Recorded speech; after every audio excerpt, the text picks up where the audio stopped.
ಓಂ ಹ್ರೀಂ ಭೈರವಿ ಕ್ಲೌಂ ಹ್ರೀಂ ಸ್ವಾಹ. ನಮಸ್ಕಾರ. ಜ್ಯೋತಿಷರುಗಳಂತಂದ್ರೆ ಜೋಕರ್ಗಳ ತರ ಟ್ರೀಟ್ ಮಾಡೋದು ಇತ್ತೀಚೆಗೆ ಪ್ರಾರಂಭ ಆಗಿದೆ. ಯಾಕೆಂತಂದ್ರೆ ಕೆಲವು ಜ್ಯೋತಿಷರುಗಳು ಕೂಡ ಜೋಕರ್ಗಳ ತರ ಬಿಹೇವ್ ಮಾಡ್ತಾ ಇರ್ತಾರೆ. ಜ್ಯೋತಿಷ್ಯ ಅನ್ನುವಂಥದ್ದು ಬಹಳ ಗಂಭೀರವಾಗಿರುವಂತಹ ಸೀರಿಯಸ್ ಆಗಿರುವಂತಹ ವಿಚಾರ. ಗ್ರಹಗಳ ಇನ್ಫ್ಲುಯೆನ್ಸ್ ಇಂದ ನಮ್ಮ ಭವಿಷ್ಯದಲ್ಲಿ ಎಷ್ಟೋ ಘಟನೆಗಳು ನಡೆಯುತ್ತೆ. ಎಷ್ಟೋ ಘಟನೆಗಳು ನಮ್ಮ ಕೈಯಲ್ಲಿ ಇಲ್ಲ. ಇವೆಲ್ಲ ಪೂರ್ವ ನಿರ್ಧರಿತ ಅಂತ ನಮ್ಮ ಋಷಿಗಳು ತಿಳ್ಕೊಂಡು ಕರ್ಮದ ಅನುಸಾರವಾಗಿ ಎಲ್ಲ ಘಟನೆಗಳು ನಡೆಯುತ್ತೆ ಅಂತ ಹೇಳಿ ಅವ್ರು ಲೆಕ್ಕಾಚಾರ ಹಾಕಿ ಈ ಕರ್ಮಕ್ಕೆ ತಕ್ಕಂತೆ ದಶೆಗಳ ಪ್ರಕಾರವಾಗಿ ಹೇಗೆ ಒಬ್ಬ ವ್ಯಕ್ತಿಯ ಜೀವನ ರೂಪುಗೊಳ್ಳುತ್ತೆ ಅಂತ ಹೇಳಿ ಅವರು ಒಂದು ಜ್ಯೋತಿಷ್ಯದ ಕೊಡುಗೆಯನ್ನು ಕೊಟ್ಟಿದ್ದಾರೆ ನಮಗೆ.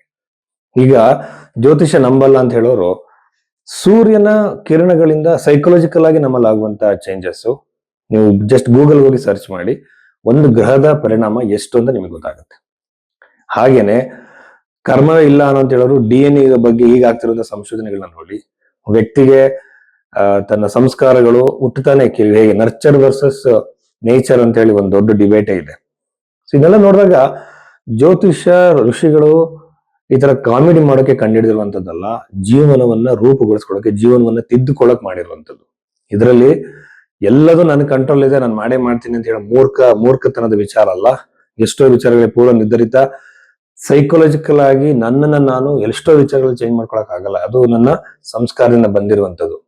ನಿಮ್ಗೆ ರೀಸೆಂಟ್ ಸ್ಟಡೀಸ್ ಇಂದ ಪ್ರೂವ್ ಆಗಿದೆ. ಇದು ಡಿಬೇಟ್ ನಮಗೆ ಬೇಡ. ಬಟ್ ಜ್ಯೋತಿಷ್ಯ ಅಂತ ನೀವು ಒಬ್ಬರ ಹತ್ರ ಹೋಗ್ತೀರಾ, ಭವಿಷ್ಯವನ್ನ ತಿಳ್ಕೊಳ್ಳೋ ಪ್ರಯತ್ನ ಮಾಡ್ತೀರಾ. ಯಾಕೆಂದ್ರೆ ಭವಿಷ್ಯದಲ್ಲಿ ಎಷ್ಟೋ ವಿಚಾರಗಳನ್ನ ತಿಳ್ಕೊಬೇಕು ಅನ್ನೋ ಇಂಟ್ರೆಸ್ಟ್ ನಮ್ಗೆ ಇರುತ್ತೆ, ನಮ್ಮ ಜೀವನ ಯಾವ ಕಡೆಗೆ ಹೋಗುತ್ತೆ ಅಂತೇಳಿ. ಹೋದಾಗ ನಿಮಗೆ ಸರಿಯಾಗಿರೋ ಗೈಡೆನ್ಸ್ ನಿಮ್ಗೆ ಸಿಗ್ಬೇಕಲ್ಲ. ಹಾಗಾಗಿ ನಾನು ಏನ್ ಮಾಡ್ತೀನಿ, ಜ್ಯೋತಿಷ್ಯದ ನಿಜವಾದ ಜ್ಯೋತಿಷ್ಯ ಬಗ್ಗೆ ಹೇಳ್ತೀನಿ. ಯಾಕೆಂದ್ರೆ ನಿಜವಾದ ಜ್ಯೋತಿಷಿ ಹಿಂದೆ ನಡೆದಿರೋ ಘಟನೆಗಳನ್ನ ಹೇಳ್ತಾನೆ, ಲಗ್ನದ ಮೇಲೆ ನಿಮ್ಮ ಭವಿಷ್ಯ ಹೇಳ್ತಾನೆ ಹೊರತು ರಾಶಿಯ ಮೇಲಲ್ಲ.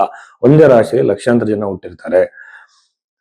ಬೃಹತ್ ಪರಾಶರ ಹೋರಾಶಾಸ್ತ್ರದಲ್ಲಿ ಪರಾಶರ ಮಹರ್ಷಿ ಷಷ್ಠ್ಯಾಂಶ ಅಂತ ಒಂದು ಚಾರ್ಟ್ ಕೊಡ್ತಾರೆ. ಅದ್ರಲ್ಲಿ ಬಂದು ನಿಮಗೆ 2 ಸೆಕೆಂಡ್ 3 ಸೆಕೆಂಡ್ ಜಾಗ ಚೇಂಜ್ ಆಗೋದನ್ನ ಹೇಗೆ ನೋಡ್ಬೇಕು ಅಂತಿದೆ. ಋಷಿಗಳು ಬಹಳ ಮುಂದೆ ಇದ್ದಾರೆ, ನಾವು ಇನ್ನ ಪ್ರಶ್ನೆ ಮಾಡೋದ್ರಲ್ಲೇ ಇದ್ದೀವಿ. ಅದಕ್ಕೆಲ್ಲ ಉತ್ತರ ಆಗ್ಲೇ ಕೊಟ್ಟಾಗಿದೆ. ಎರಡನೇದು ಬಂದು, ನಾನು ಭವಿಷ್ಯವನ್ನು ಹೇಳುವಾಗ ಯೂಶುವಲ್ ಆಗಿ ನಿಮ್ಮ ಜಾತಕ ಇಲ್ಲ ಅಂತಂದ್ರೆ ನಾನು ಹಸ್ತ ಸಾಮುದ್ರಿಕೆ ಮೂಲಕ ಹೇಳ್ತೀನಿ. ನಾಡಿ ಜ್ಯೋತಿಷ್ಯದಲ್ಲಿ ಇರುವಂತಹ ರೇಖೆಗಳು, ಆಮೇಲೆ ಚೈನೀಸ್ ವೆಸ್ಟರ್ನ್ ಪಾಮಿಸ್ಟ್ರಿ ಇಂದ ಸೈಕಲಾಜಿಕಲ್ ಟೆಂಡೆನ್ಸೀಸ್ ಎಲ್ಲವನ್ನು ಕೂಡ ಹಲವಾರು ಘಟನೆಗಳನ್ನ ಬಹಳ ಈಸಿಯಾಗಿ ಹೇಳ್ಬೋದು.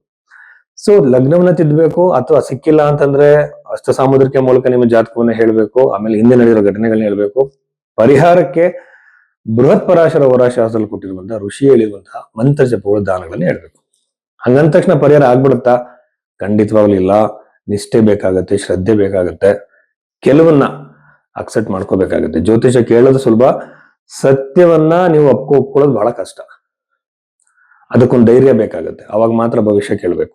ಸೊ ಇಷ್ಟೆಲ್ಲ ಸೀರಿಯಸ್ ಆಗಿರೋ ವಿಚಾರಗಳಿದೆ. ಸೊ ಈ ಬಗ್ಗೆ ನಿಮ್ಮ ಜಾತಕವನ್ನು ನೋಡ್ಬೇಕು ಅಂದ್ರೆ ಖಂಡಿತ ನ್ಯೂಮರಾಲಜಿಸ್ಟ್ ಗಳ ಹತ್ರ ಹೋಗ್ಬೇಡಿ. ಸಂಖ್ಯಾಶಾಸ್ತ್ರಜ್ಞರು, ಆಮೇಲೆ ಕರಂಗುಲಿ ಮಾಲ ಬಗ್ಗೆ ಹೇಳೋರು, ಜೆಮ್ಸ್ಟೋನ್ಸ್ ಹೇಳೋರು, ಹೆಸರು ಚೇಂಜ್ ಮಾಡ್ಕೊಳ್ಳೋರ ಹತ್ರ ಹೋಗ್ಬೇಡಿ.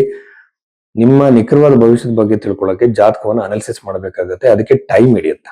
ಸೊ ಆ ಟೈಮ್ಗೆ ಒಬ್ಬ ಜ್ಯೋತಿಷಿಗೆ ನೀವು ಗೌರವ ಕೊಡ್ಬೇಕಾಗತ್ತೆ, ವೆಯ್ಟ್ ಮಾಡ್ಬೇಕಾಗತ್ತೆ. ಸೊ ಆ ಬಗ್ಗೆ ನೋಡೋಕೆ ನೀವು ಭೈರವಿ ಅಸ್ಟ್ರೋದಲ್ಲಿ ನೀವು ನಿಮ್ಮ ಜಾತಕವನ್ನು ಕಳಿಸ್ಬೋದು. ಇದ್ರ ಪ್ರಕಾರವಾಗಿ ಆ ಅನಾಲಿಸಿಸ್ ಮೂಲಕ ನಾನು ನಿಮಗೆ ತಿಳಿಸ್ಕೊಡ್ತೀನಿ. ಸೊ ಇಷ್ಟು ವಿಚಾರಗಳಿದೆ. ಕನ್ಯಾ ರಾಶಿ 2026 ಮಾರ್ಚ್ 22 ನಂತರದಲ್ಲಿ ವಾರ ಫಲದಲ್ಲಿ ನಾವು ನೋಡೋದಾದ್ರೆ ಪಾಸಿಟಿವ್ ನೆಗೆಟಿವ್ ಎರಡೂ ನೋಡೋದಾದ್ರೆ ಈ ಕನ್ಯಾ ರಾಶಿಯಲ್ಲಿ ಹುಟ್ಟಿದಂತವರಿಗೆ ಸಪ್ತಮ ಭಾವದಲ್ಲಿ ಇರುವಂತಹ ಗ್ರಹಗಳನ್ನ ನೋಡಿದ್ರೆ ವಿವಾಹ ವಿಳಂಬ ಆಗತ್ತೆ. ವಿವಾಹಕ್ಕೆ ಪ್ರಯತ್ನ ಪಡ್ತಿದ್ರೆ, ಮದುವೆ ಮಾಡ್ಕೋಬೇಕು ಅಂತ ನೀವು ಪ್ರಯತ್ನ ಮಾಡ್ತಿದ್ರೆ ಇದು ಸ್ವಲ್ಪ ನಿಮಗೆ ಅಷ್ಟು ಯಶಸ್ಸು ಸಿಗಲ್ಲ. ಅದರಲ್ಲಿ ಅನವಶ್ಯಕವಾಗಿ ಡಿಲೇ ಆಗುತ್ತೆ, ಟೆನ್ಷನ್ಗಳು ಕ್ರಿಯೇಟ್ ಆಗುತ್ತೆ. ಆಮೇಲೆ ನಿಮಗೆ ಅನುರೂಪವಾಗಿರುವಂತಹ ಸಂಬಂಧ ಸಿಗದಲೇ ಇರ್ಬೋದು, ಬಂದು ಕ್ಯಾನ್ಸಲ್ ಆಗ್ಬಿಡ್ಬೋದು, ಈ ತರದಾಗುತ್ತೆ. ಮತ್ತೆ ಕೆಲವು ಸಂದರ್ಭದಲ್ಲಿ ನಿಮ್ಗೆ ಒಂದು ಚೂರು ಇಷ್ಟ ಇರಲ್ಲ, ಆತ ಸಂಬಂಧಗಳೇ ಬರುತ್ತೆ ಕಂಟಿನ್ಯೂಸ್ ಆಗಿ. ಇಲ್ಲಿ ನಾನು ಕೆಲವರಿಗೆ ಯೂಶುವಲ್ ಆಗಿ ಸಿಂಪಲ್ ರೆಮಿಡಿ ಹೇಳ್ತೀನಿ, ಸ್ವಯಂವರ ಪಾರ್ವತಿ ಮಂತ್ರ ಜಪಗಳನ್ನ ಮಾಡಿ ಅಂತೇಳಿ. ಸೊ ಇದು ಬಹಳ ಬಹಳ ಎಫೆಕ್ಟಿವ್ ಆಗಿರುವಂತದ್ದು. ಇದನ್ನ ಒಂದು ಜಪಮಾಲೆಯನ್ನು ತೆಗೆದುಕೊಂಡು ರೆಗ್ಯುಲರ್ ಆಗಿ ಒಂದು ಯಂತ್ರ ಪ್ರತಿಷ್ಠಾಪನೆ ಮಾಡಿ ರೆಗ್ಯುಲರ್ ನೀವೇ ಮಾಡ್ಬೋದು. ಅದನ್ನೇನು ಎಲ್ಲೂ ಹೋಗಿ ಮಾಡುವಂತದ್ದು ಏನಲ್ಲ, ಬಹಳ ಸಿಂಪಲ್ ಮೆಥಡ್ ಅದು. ಯಂತ್ರವನ್ನ ನಿಮ್ಗೆ ಭೈರವಿ ಅಷ್ಟೊತ್ತಿನ ಕಳಿಸ್ಕೊಡ್ತಾರೆ, ಮಾಡಿದ್ರೆ ಆಯ್ತು. ಬಹಳ ಸಿಂಪಲ್ ಆಗಿ ಮಾಡ್ಬೋದು ಅದನ್ನ. ತುಂಬಾ ಜನಕ್ಕೆ ವಿವಾಹ ಆಗಿದೆ. ಸೊ ಈ ತರ ವಿವಾಹದಲ್ಲಿ ಅಡೆತಡೆಗಳಿದ್ರೆ ಅದನ್ನ ಮಾಡ್ಕೋಬಹುದು. ಈಗ ಶನಿ ಗ್ರಹ ಇದ್ದಾಗ ಯೂಶುವಲ್ ಆಗಿ ಮದುವೆ ಡಿಲೇ ಆಗುತ್ತೆ. 12ನೇ ಮನೆ ಕೇತು ಬಂದು ಯೂಶುವಲ್ ಆಗಿ ಪುಣ್ಯಕ್ಷೇತ್ರಕ್ಕೆ, ಶಕ್ತಿ ಕ್ಷೇತ್ರಕ್ಕೆ ನೀವು ಹೋಗುವಂತ ಸಾಧ್ಯತೆ ಇರುತ್ತೆ. ಬಹಳ ದಿನಗಳಿಂದ ನೀವು ಒಂದು ಯಾವ್ದೋ ಟೆಂಪಲ್ ಹೋಗ್ಬೇಕು ಅನ್ಕೊಂಡ್ರೆ ಹೋಗಕ್ಕಾಗಿಲ್ಲ ಆ ಸ್ಥಳಕ್ಕೆ.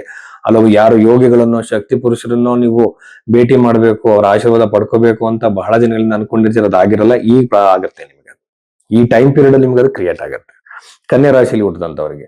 ಆಮೇಲೆ 6ನೇ ಮನೆ ರಾಹು ಬಹಳ ಉತ್ತಮ.